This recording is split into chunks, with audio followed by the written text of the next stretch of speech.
నరసాపురంలో వైఎస్ఆర్సీపీ ఎన్నికల ప్రచారం జోరుగా సాగుతోంది.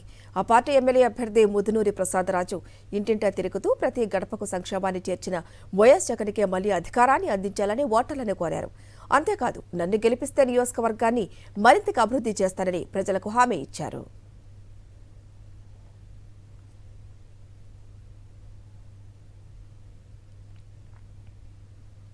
జగనన్నను మళ్లీ సీఎంగా గెలిపించుకుందాం, సంక్షేమాన్ని సాధించుకుందామని పోలవరం ఎమ్మెల్యే అభ్యర్థి రాజ్యలక్ష్మి ఓటర్లకు పిలుపునిస్తున్నారు. ఏలూరు జిల్లా బొట్టాయిగూడెం మండలంలోని పలు గ్రామాల్లో ఆమె పోలవరం ఎమ్మెల్యే బాలరాజుతో కలిసి ఇంటింటికి ప్రచారాన్ని నిర్వహించారు. చంద్రబాబు బూటకపు హామీలను నమ్మి మోసపోవద్దని చెబుతూ సంక్షేమ పథకాలు తిరిగి కొనసాగాలంటే జగనన్నను సీఎంగా చేసుకోవాలని అవసరం ఉందన్నారు. ఏలూరు ఎంపీగా కారుమూరి సునీల్ను గెలిపించాలని కూడా ఓటర్లను కోరారు ఎమ్మెల్యే అభ్యర్థి తెల్లం రాజ్యలక్ష్మి.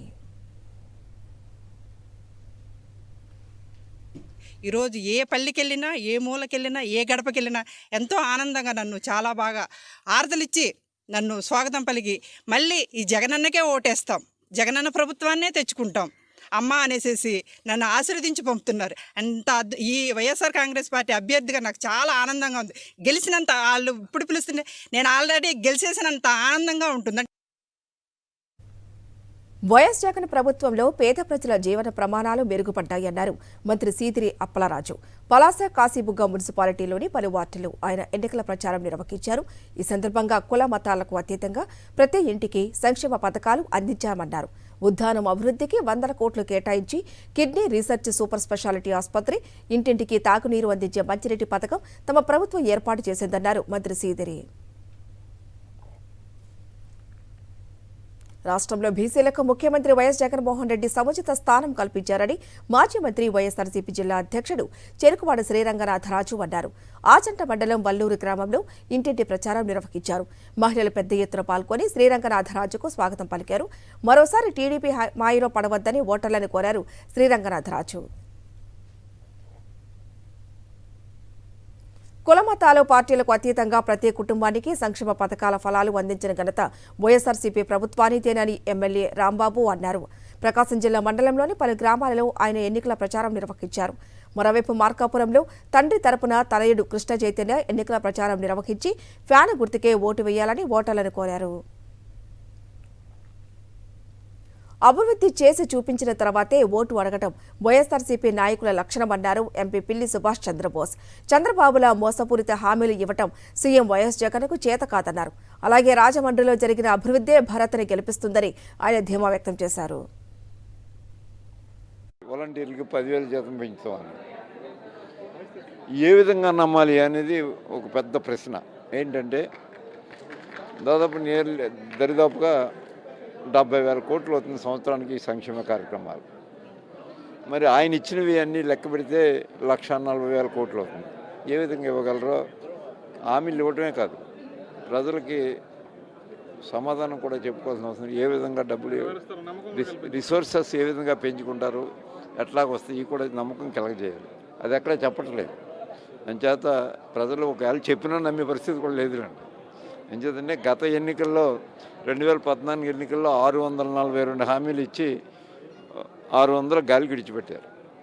అంటే ఎందుకు నమ్ముతారు? జగన్మోహన్ రెడ్డి గారు 100కి 100 అమలు చేశారు. విపక్ష కూటమికి సవాల్ విసిరారు మంత్రి కారుమూరి. నాపై చేసిన ఆరోపణలను నిరూపించకపోతే చంద్రబాబు, పవన్ కళ్యాణ్లు రాజకీయాల నుంచి శాశ్వతంగా తప్పుకుంటారా అని నిలదీశారు. ప్రజలకు సేవ చేయటంలో, మంత్రిగా నిస్వార్థ సేవ చేయటంలో నేను ముదురునని చంద్రబాబు విమర్శలకు తన స్టైల్లో రిప్లై ఇచ్చారు కారుమూరి నాగేశ్వరరావు. నాకు 2 స్టీల్ ఫ్యాక్టరీలు ఉన్నాయన్నావు బాలనగర్లో.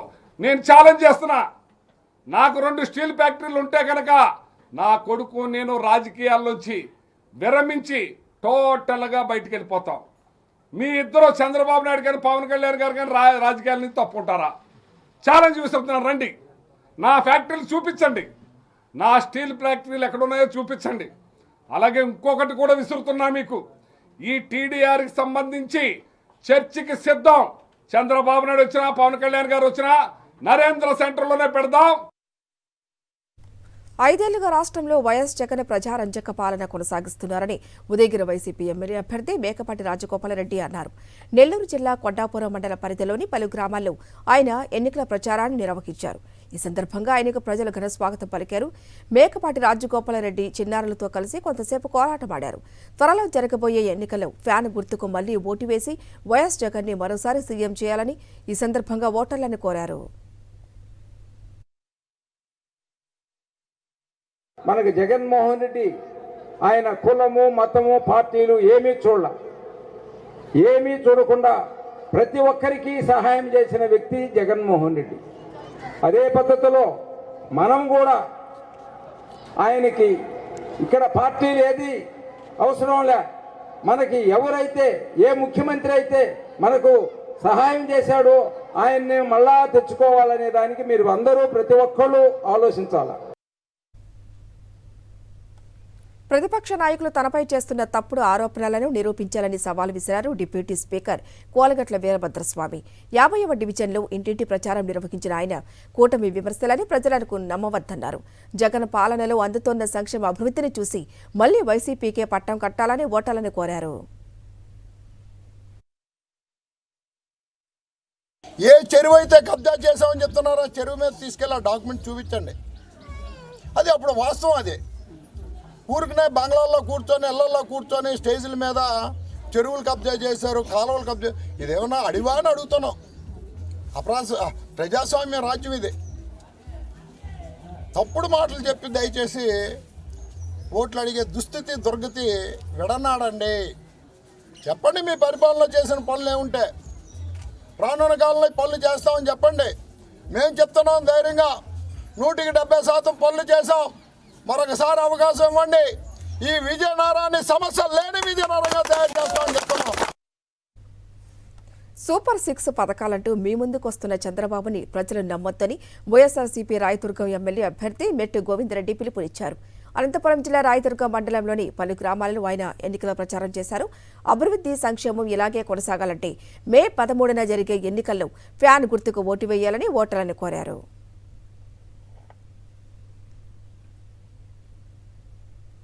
పార్వతీపురం మన్యం జిల్లా కొమరాడ మండలంలో ఎమ్మెల్యే పాముల పుష్ప శ్రీవారి ముమ్మరంగా ఎన్నికల ప్రచారం చేపట్టారు. అడుగడుగునా ప్రజలు ఎమ్మెల్యేకు మంగళ హారతులు పట్టారు. సంక్షేమ పథకాలను ప్రతి గడపకు అందించిన జగనన్నను మళ్లీ ముఖ్యమంత్రిని చేయాలని, ఫ్యాన్ గుర్తుపై ఓటు వేసి తనను గెలిపించాలని ఈ సందర్భంగా పుష్ప శ్రీవారి ప్రజలను కోరారు.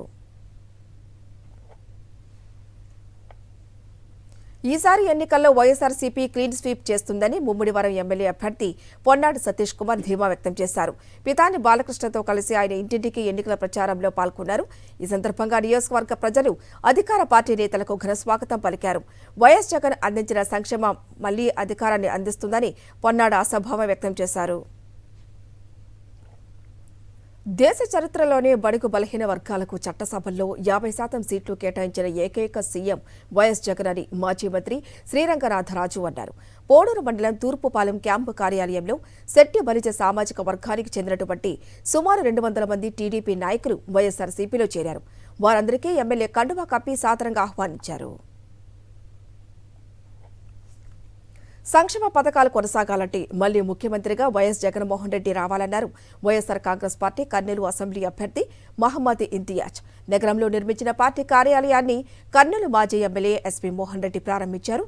ఈ సందర్భంగా టీడీపీ నుంచి వైఎస్ఆర్సీపీ పార్టీలో చేరిన 100 మంది కార్యకర్తలకు పార్టీ కండువా కప్పి ఆహ్వానించారు. అన్నమయ్య జిల్లా రాజంపేట నియోజకవర్గంలోని పలు గ్రామాల్లో ఎమ్మెల్యే అభ్యర్థి అమరనాథరెడ్డి, రాజ్యసభ సభ్యుడు మేడ రఘునాథరెడ్డి ఎన్నికల ప్రచారం నిర్వహించారు. ఈ సందర్భంగా నందలూరు, రాజంపేట మండలాలకు చెందినటువంటి 100 కుటుంబాలు టీడీపీని వీడి వైసీపీ తీర్థం పుచ్చుకున్నారు. రానున్న ఎన్నికల్లో వైఎస్ఆర్సీపీ గెలుపుకు కృషి చేస్తామని పార్టీలో చేరిన మాజీ టీడీపీ కార్యకర్తలు శపథం చేశారు. జిల్లాలో టీడీపీకి చెందిన బలమైన క్యాడర్ వైఎస్ఆర్సీపీలో చేరటంతో ఈ గెలుపు ఇరు పార్టీలకు కీలకంగా మారింది. నంద్యాల జిల్లా ఆళ్లగడ్డలో టీడీపీకి చెందిన 40 కుటుంబాలు వైసీపీలో చేరాయి. Vijaya dairy chairman Jaganmohan Reddy YCP కండువా కప్పి పార్టీలోకి ఆహ్వానించారు. సీఎం వైఎస్ జగన్ చేస్తున్న అభివృద్ధి సంక్షేమం చూసి పార్టీలో చేరినట్లు మాజీ టీడీపీ నాయకులు తెలిపారు.